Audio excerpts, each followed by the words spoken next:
आणि आता पाहणार आहोत निवडणूक मतदानासंदर्भातल्या वेगवान घडामोडी। महाराष्ट्रामध्ये दुपारी 1 वाजेपर्यंत 32.18% मतदान, गडचिरोलीमध्ये सर्वाधिक 50%, तर मुंबई शहरामध्ये सर्वात कमी 27.73% मतदान। सुहास कांदेंकडून समीर भुजबळ यांना मारून टाकण्याची धमकी, मर्डर फिक्स आहे। कांदेंनी भुजबळांना थेट धमकी दिली। नांदगाव मतदारसंघामध्ये हाय व्होल्टेज ड्रामा। तर मी समीर भुजबळांना धमकी दिली नाही, तो मरून जाईल, त्याचा मर्डर होईल असं कामगारांना मारणाऱ्या कार्यकर्त्याला म्हणालो, सुहास कांदेंचं स्पष्टीकरण। सुहास कांदेंनी बोलावलेल्या मतदारांना समीर भुजबळांनी अडवलं। नांदगाव मनमाड रस्त्यावरील प्रकार, दोन्ही गटांमध्ये राडा। गुरुकुल कॉलेज परिसरामधील मतदानासाठी निघाले होते हे मतदार। नांदगावच्या साकोऱ्यामध्ये पैसे असलेली गाडी पकडली, अपक्ष उमेदवाराच्या कार्यकर्त्यांनी गाडी अडवली, कार्यकर्त्यांनी गाडीतील नोटा देखील दाखवल्या। बारामतीच्या मतदान केंद्राबाहेर गोंधळ, घड्याळाच्या कार्यकर्त्यांकडून मतदारांना दमदाटी केली जात असल्याचा शर्मिला पवारांचा आरोप। तर शर्मिला पवार यांचे आरोप धादांत खोटे, आमच्या कार्यकर्त्यांनी धमक्या दिल्या नाहीत। शर्मिला पवारांच्या आरोपांनंतर अजित पवार यांच्याकडून देखील मतदान केंद्राची पाहणी, अजित पवार यांनी आरोप फेटाळले। पोलिंग एजंट नसताना शर्मिला पवार मतदान केंद्रात कशा जाऊ शकतात? दादा गटाचा शर्मिला पवारांच्या मतदान केंद्रात जाण्यावर आक्षेप। 23 तारखेला महाराष्ट्रामध्ये तुतारी वाजेल, युगेंद्र पवारांकडून विश्वास व्यक्त। तर बारामतीमधील मतदान केंद्रावर युगेंद्र पवार यांच्याकडून पाहणी, मतदारांवर दबाव टाकून मतदान सुरू आहे, युगेंद्र पवारांचा आरोप। बारामतीमध्ये सकारात्मक चित्र असेल, बारामतीकर ठरवतील किती लीड द्यायचं, अजित दादांचं वक्तव्य। अजित पवार काहीही बोलतील, मात्र तो आवाज माझा नाही। कालच खोट्या ऑडिओ क्लिपची सायबर क्राईमकडे तक्रार केली आहे। सुधांशू त्रिवेदी यांनी केलेले आरोप सुप्रिया सुळेंनी फेटाळले। समोरासमोर चर्चा करण्यास तयार असल्याचं देखील सुळेंचं आव्हान। बिटकॉईनबाबत ऑडिओ क्लिपमधील आवाज हा नाना पटोले आणि सुप्रिया सुळेंचं अजित पवारांचं हे वक्तव्य आहे। बिटकॉईन विकून पैशांचा वापर केल्याचा रवींद्रनाथ पाटील यांचा आरोप होता। त्यांमध्ये राडा, पोलिसांनी हस्तक्षेप केल्यानं तणाव निवळलाय। गजानन बिटकॉईनसोबत झालेल्या बाउन्सरवरूनच बंटी भागडिया आक्रमक झाले।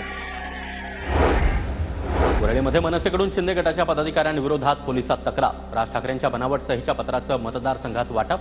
शिंदे गटाच्या खोट्या प्रचारावर विश्वास ठेवू नका, मनसे नेते संदीप देशपांडे यांचं आवाहन।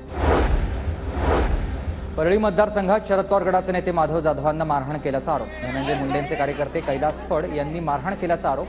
घटनेचा व्हिडिओ सोशल मीडियावर व्हायरल। छत्रपती संभाजीनगरच्या गंगापूर विधानसभा मतदारसंघातील सुलतानपूरमध्ये मतदान मशीन उलट्या क्रमानं ठेवल्याचा प्रकार समोर, उमेदवाराकडून मतदारांची दिशाभूल केल्याचा आरोप। आक्षेपानंतर मशीनचा क्रम बदलला।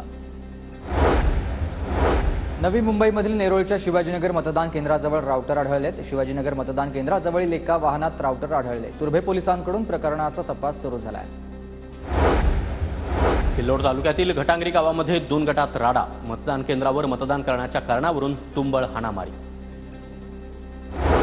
शिर्डीत महाविद्यालयीन विद्यार्थ्यांचं मतदान प्रकरणी नवी अपडेट, सर्व विद्यार्थी शिर्डीतील रहिवासी। शिर्डी निवडणूक निर्णय अधिकारी माणिक आहेर यांचा खुलासा, शिर्डी विधानसभा महाविद्यालयीन विद्यार्थ्यांकडून मतदान करण्यात आलंय।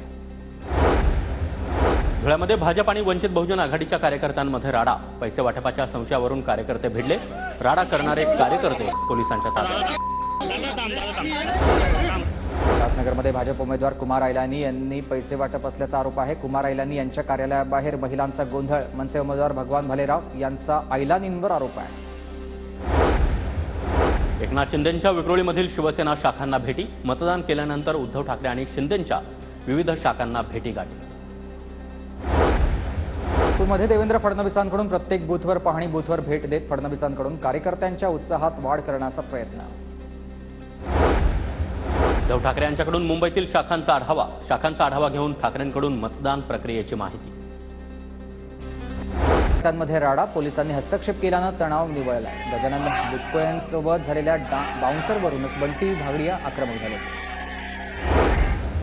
वरळीमध्ये मनसेकडून शिंदे गटाच्या पदाधिकाऱ्यांविरोधात पोलिसात तक्रार, राज ठाकरेंच्या बनावट सहीच्या पत्राचं मतदारसंघात वाटप।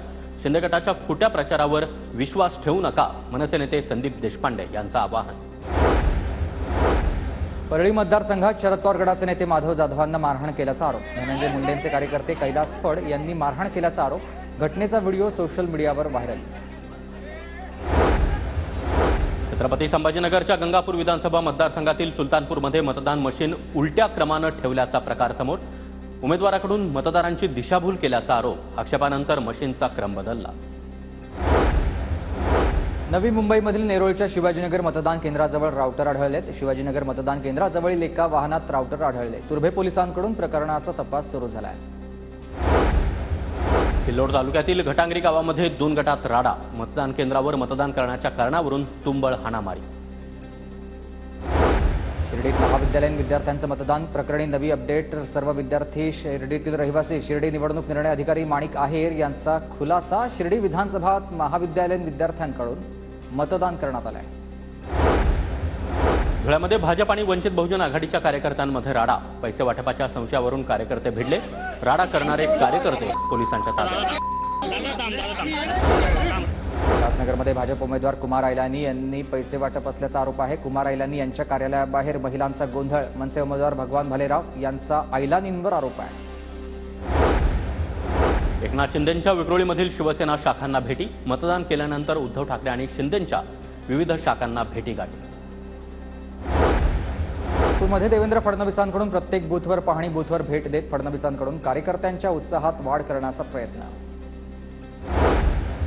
उद्धव ठाकरे यांच्याकडून मुंबईतील शाखांचा आढावा घेऊन ठाकरेंकडून मतदान प्रक्रियेची माहिती.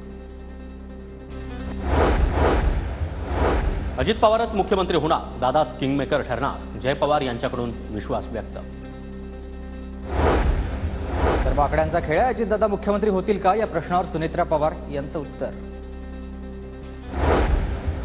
आदित्य ठाकरे यांनी कोळीवाड्यातील मतदानाचा आढावा घेतला. मतदान प्रक्रियेचा आढावा घेत मतदारांच्या प्रतिक्रिया आणि संवाद देखील त्यांनी साधला. एकनाथ शिंदेंनी सहकुटुंब बजावल्या मतदानाचा हक्क. आजचा दिवस लोकशाहीच्या उत्सवाचा. सर्व मतदारांनी उत्सवात सहभागी व्हावं. शिंदेंचं आवाहन. तर जनता विकासाला भरभरून मतदान करेल. शिंदेंकडून विश्वास व्यक्त. देवेंद्र फडणवीस यांनी देखील सहकुटुंब मतदानाचा हक्क बजावला. फडणवीसांकडून मतदारांना घराबाहेर पडत मतदान करण्याचं आवाहन. अजित पवार आणि पत्नी सुनेत्रा पवारांनी बजावल्या मतदानाचा हक्क. मतदारांना मतदान करण्याचं अजितदादांचं आवाहन. तर उद्धव ठाकरे यांनी देखील सहकुटुंब मतदानाचा हक्क बजावला. राज्यातील सर्वच मतदारांनी मतदानाचा हक्क बजावावा. उद्धव ठाकरे यांचं आवाहन.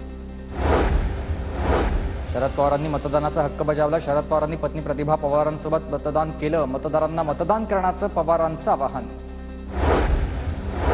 वरळीमध्ये शिंदे गटाला कोणताही पाठिंबा दिला नाही. सर्वांनीच मतदान करावं. सहकुटुंब मतदानाचा हक्क बजावल्यानंतर राज ठाकरेंकडून स्पष्ट. केंद्रीय मंत्री नितीन गडकरींनी सहकुटुंब बजावल्या मतदानाचा हक्क. राज्यात बहुमतानं महायुतीचं सरकार येईल. गडकरींचा विश्वास. खासदार सुप्रिया सुळे यांनी देखील मतदानाचा हक्क बजावला. मतदारांना मतदान करण्याचं आवाहन देखील सुप्रिया सुळे यांनी केलंय. जालन्यात मनोज जरांगेंनी मतदानाचा हक्क बजावलाय. गोरीगंधारी या गावात जरांगेंचं मतदान. अहिल्यानगरमध्ये खासदार निलेश लंके यांच्यासह पत्नी राणी लंके यांनी देखील मतदानाचा हक्क बजावला. पारनेरमधील जनतेला मतदान करण्याचं लंके दाम्पत्याचं आवाहन.